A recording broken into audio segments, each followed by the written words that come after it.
Hey guys, this is Bart from the WindMode channel, and today I'm going to share with you my thoughts on the new 2026 foils. So we're talking the new ultra high modulus carbon mast, the new Eagle, and the new Sk8. Stay tuned.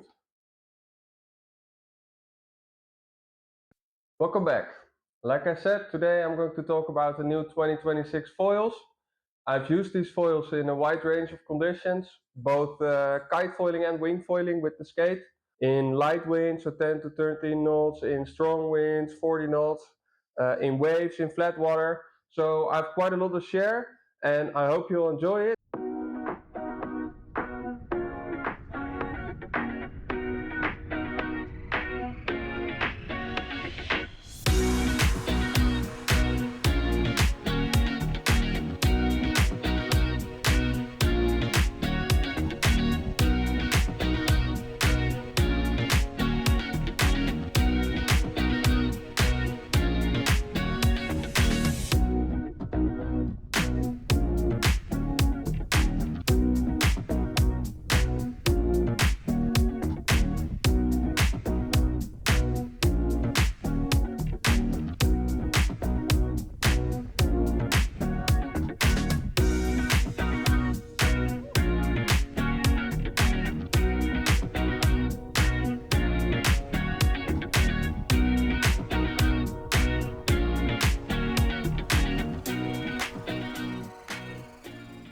I'll first talk about the mast, then I'll talk about the Eagle, and last I'll talk about the Sk8. What's good to know is I'm 100 kilos, so quite a little bit on the heavy side, so take it into account when I talk about sizing. And full disclosure, I have worked with F1 in the past and I do get my gear at a discount, but this video is all my own idea. So here we go, let's get into the mast. So to the left I have a ultra high modulus 40mm 85cm mast, so the new carbon mast. On the right I have a previous model aluminum mast, and I'm going to tell you what's new for 2026. So the first thing, which is major I think, is they switched up the connection. So the old mast had this saddle connection with 3 screws, so M6 screws. The new mast uses this tuttle-like connection with 2 M8 screws. And this new connection, it's rock solid. You have to do quite a lot of work to get your foil off again at the end, but you feel it, it's very stiff. It's much stiffer than the old connection, especially in torsion I feel. So the old foil, so I used to have a 40mm high modulus mast. The previous mast, it could sometimes feel a little bit twitchy, whereas with this mast, it doesn't at all. It just feels rock solid. So that's the first visual difference. The second thing is it has these new slotted inserts on the plate side. So what that means is you can use this new lockable T-nuts from F1. You know, you put them in the right place on your board and you can just slide the mast right over it. So that's really nice and convenient. But the biggest difference, of course, for this year is the new layup. So this mast has the new ultra high modulus layup, which means it's made from an even higher quality carbon. I opted for the 14mm mast, like I said, so there's now a 12mm and a 14mm, whereas last year the thinnest mast was 14mm. I opted for the 14mm, so this is the stiffest mast in the F1 lineup. I picked this one because, like I said, I'm a little bit on the heavy side. And what I understood is the 12mm is best for lighter riders, so 70 kilos and below, and for people purely focused on speed, right? So I like to do carving, I like to do freestyle, I like to do hard turns as well, and I'm 100 kilos. Also, I'm not a big downwinder guy, so I've never really done a downwinder in my life. I don't need that glide, so that's why I opted for the 40mm. And I have to say I'm really happy. So this mast, it feels so much more predictable than the old one. It was not like the old one was bad, not at all. But once you try them back to back, you really feel the difference. Where, like I said, the old one can feel a little bit twitchy underfoot, and this one is just so predictable. So that's really cool. So that was it about the mast. Let's get into the first of the foils. Let's get into the Eagle. This is the new 2026 Eagle. I'll first tell you what's new compared to previous models, and then I'll tell you why I got it and what I think about it.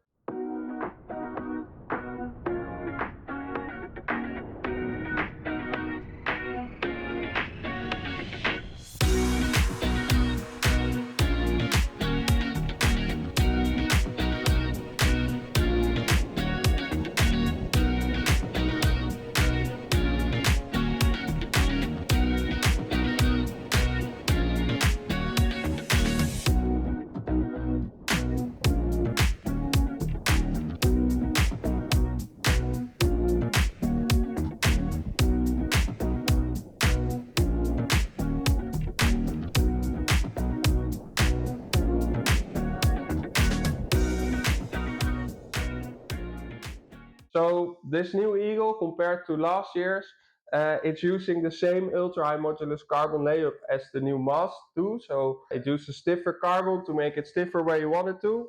Also, they changed the shape a little bit, so it's got a little bit narrower tips, and the wingtips changed. So the previous one had a little bit bigger wingtips. This one has thinner wingtips and a little bit less pointy, so I like that a lot. I found the previous one a little bit scary, to be honest, so that's why I didn't get them. And for this model, they offer them with the carving steps instead of the downwind steps by default. So this is the 1090 Eagle, and it comes with the 178 XXS Carving Stabiliser, which I like because the downwind stabilizers, for me, I feel they makes it lose the playability a little bit, and this one, it keeps like nice and loose and carvy.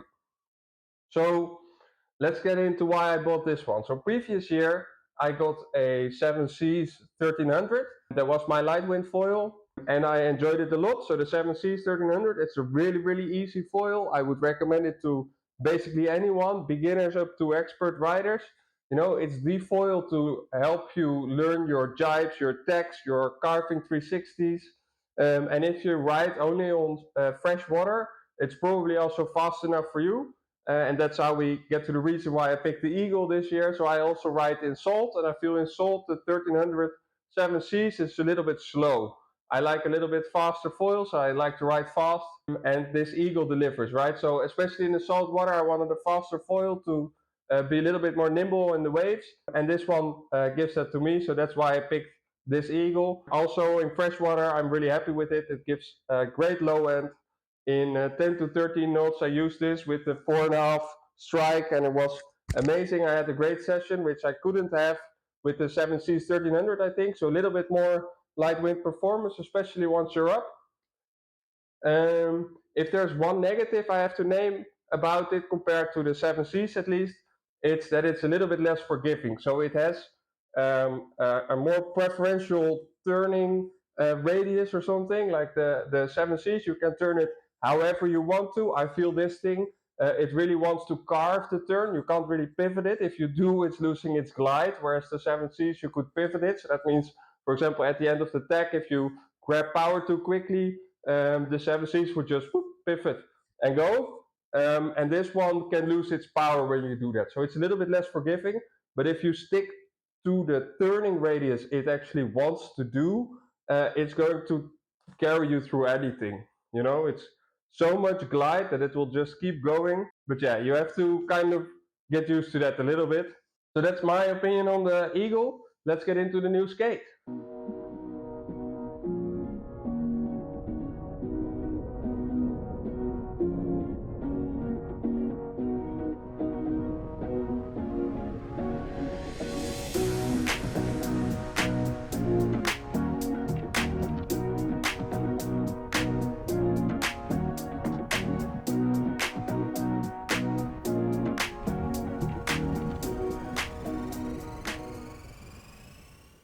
So to the left, I have the new Sk8 V3.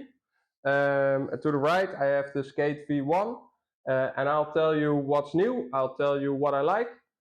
So what's new is basically a few things. For one, of course, the new Mast connection, obviously. But also it got a new outline and a new layup, and it gets delivered with a new stabilizer. So the outline changed slightly. It got a little bit narrow wingtips, I hope you can see. So these ones are a little bit chunkier. These ones are a little bit narrower. They're also a little bit thinner. I can't really see that, but that's what they say. I feel the new Sk8 is a little bit faster, a little bit glidier, but has the same low end as the old Sk8. So in that sense, it's a pure upgrade, no downgrade. Is the difference big? No, not really. I think the major difference is in the new Mast connection, which makes it feel more predictable. And also in the new stabilizer. I think the 138 stabilizer is quite an upgrade over the 141. I never really liked the pairing of the 141 and the 750 Sk8, so I used the 750 Sk8 with the 161 for winging, and with an even bigger 220. So this is the Mirage Tail 220 surf. for kitefoiling. But now with the 138, I actually really like this. So it's a little bit more high aspect. I think it's a little bit faster, but I think it balances really well. Whereas with the 141 and the 750, I always felt that the front foot pressure was a really bit off. I needed more front foot pressure than it would give. And this one gives the exact right pressure on the front foot, I feel. Also for kitefoiling, I actually use this with the new 178 stab. So I use this combination for kitefoiling and it's great. So I used to use it with the 220, now I can really size down. Because also this is a little bit more high aspect. Yeah, I really like this stab with the Sk8 for kitefoiling.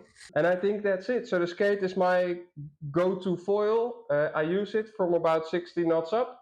I think if I was honest and I would have been able to buy two foils, I would get an 850 Sk8 for winging and a 650 Sk8 for kitefoiling. But I got a 750 Sk8 to do both, which I think is the right crossover. So if you do both kitefoiling and winging, I can really recommend the 750 Sk8. It's a great foil to do both.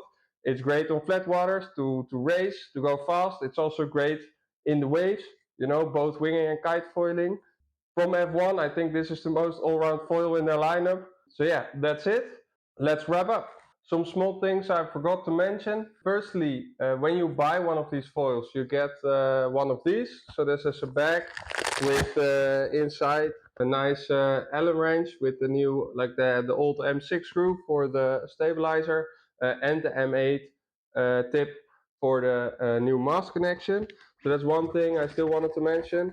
The other thing I still wanted to mention, as you might have heard, I think the headline of the 2026 foils is the new Mast connection. I think that makes a huge difference. So probably if you get a new 16mm carbon mast, so the starter of the carbon mast range, it's probably going to feel stiffer than the old 14mm mast.